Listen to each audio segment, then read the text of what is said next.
Hai semua, di sini saya akan menerangkan mengenai perkara-perkara yang perlu diketahui mengenai persediaan sebelum peperiksaan. Mari kita lihat. 4 perkara penting yang perlu kita lihat adalah berkenaan pendaftaran mata pelajaran, kedudukan tempat duduk calon, taklimat peperiksaan dan peralatan peperiksaan dan juga bekalan ubat-ubatan. Untuk perkara pertama, kita akan melihat pada pendaftaran mata pelajaran. Bagi pendaftaran mata pelajaran, terdapat 3 perkara penting iaitu semakan maklumat, penghantaran dokumen dan pengemaskinian maklumat. Semakan maklumat akan dilaksanakan oleh pegawai peperiksaan sebelum peperiksaan PSPM dan ini adalah bagi tujuan untuk semakan maklumat-maklumat penting calon seperti nama, nombor telefon, alamat, kad pengenalan, nombor metrik dan mata pelajaran yang diambil. Ini adalah penting bagi memastikan lokasi peperiksaan dan juga kertas peperiksaan yang akan diambil oleh calon adalah betul. Setelah semuanya disemak, maka ketua praktikum akan menghantar dokumen tersebut kepada pegawai peperiksaan untuk tujuan dokumentasi. Jika terdapat apa-apa kesilapan pada maklumat yang dinyatakan sebentar tadi, pelajar bolehlah berjumpa dengan pegawai hal ehwal pelajar ataupun pegawai peperiksaan untuk melaksanakan pembetulan atau perubahan pada maklumat anda. Yang seterusnya, kita akan melihat kepada kedudukan tempat calon. Kebiasaannya, kedudukan calon peperiksaan akan dimaklumkan kepada pelajar 2 minggu atau seminggu sebelum peperiksaan. Kaedah pemberitahuan adalah berbeza mengikut kolej, di mana pegawai peperiksaan mungkin menggunakan papan kenyataan di mana maklumat pelajar akan ditampal untuk kedudukan pelajar atau menggunakan perisian seperti web kolej atau menggunakan Google Drive atau OneDrive untuk pelajar menyemak kedudukan mereka secara interaksi. Contohnya, ini adalah mungkin gambar bagi kedudukan yang akan ditampal pada papan kenyataan, di mana jika pegawai peperiksaan menggunakan laman web ataupun menggunakan Excel, bagi memastikan pelajar boleh menyemak kedudukan mereka secara dinamik. Seperti video ini, di mana pelajar hanya perlu memasukkan nombor metrik dan bila tekan enter, maka maklumat pelajar akan tertera. Jadi pelajar boleh lihatlah di mana lokasi, kod jurusan, praktikal dan nombor meja dan sebagainya. Ini adalah penting untuk bagi kedudukan tempat calon, di mana calon perlu mengetahui nama pusat dan juga nombor meja mereka.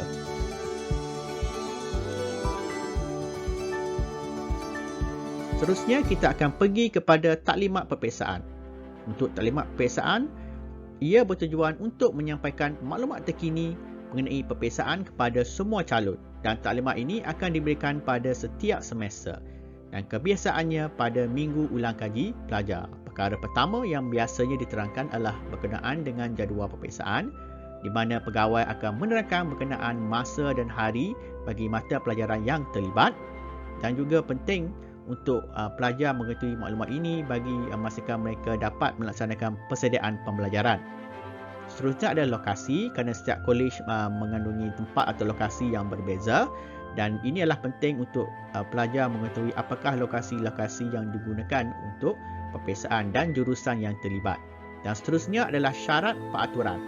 Ini adalah intipati yang paling penting dalam taklimat peperiksaan, di mana syarat dan peraturan ini menerangkan berkenaan dengan apakah dokumen-dokumen yang perlu dibawa, peraturan-peraturan untuk calon semasa berada di luar, di dalam atau selepas peperiksaan, hukuman yang jelas mengenai penyelewengan dan juga mengenai dengan status calon khas dan apakah calon khas yang boleh dituntut oleh pelajar. Contohnya adalah seperti masa tambahan, cetakan A3 dan sebagainya.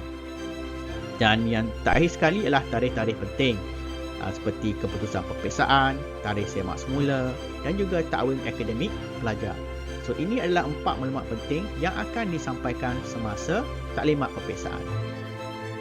Untuk memastikan anda 100% bersedia mengikuti peperiksaan, terdapat beberapa perkara yang perlu dilaksanakan. Pertama adalah para pelajar hendaklah berjumpa dengan pensyarah kerana mereka adalah subjek expert bagi menerangkan perkara yang tidak difahami.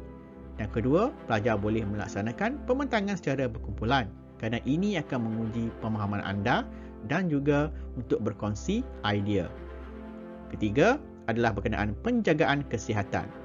penjagaan kesihatan adalah seperti menjaga makan minum, waktu tidur yang mencukupi, beriadah dan mengurus masa dengan bijak.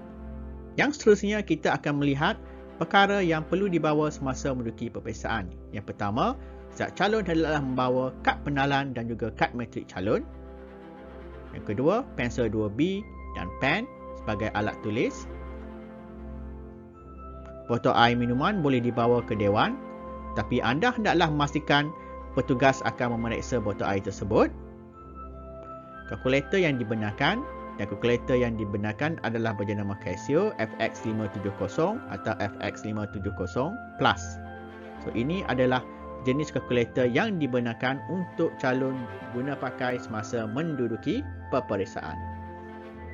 Dan yang terakhir adalah jika anda perlu membawa peralatan khas, sila maklum kepada pegawai peperiksaan seminggu sebelum peperiksaan atau 2 minggu sebelum peperiksaan.